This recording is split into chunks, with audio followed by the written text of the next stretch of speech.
கொடுத்த ஆள் வரலனாலும் கச்சகட்ட ஆள் வரணும், நல்லதுக்கு வரலனாலும் கெட்டதுக்கு வரணும் நம்ம பழமொழி இருக்கு.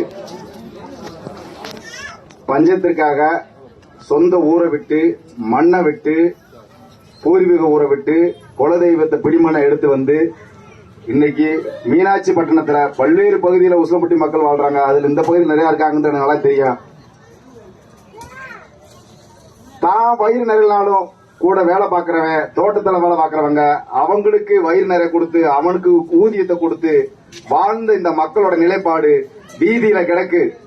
விரக்தி அடைந்து விடாதீர்கள். மனம் என்ற ஒரு சொல், மனம் என்ற வலிமை இந்த உலகத்தை ஆளக்கூடியது. அந்த மன வலிமையோடு இருக்க. நிச்சயம் அந்த மீனாட்சி பட்டம் நம்மள போக மாட்டான். மீனாட்சி ஆத்த நம்மளை காத்தே தீர்வாங்க. அதுக்கு பல உருவங்கள் வர தயாரா இருக்கும். கவலைப்படாதீங்க. இன்னைக்கு சொல்றேன், மன வலிமையோடு மட்டும்தான். இந்த மனத்தோட வலிமை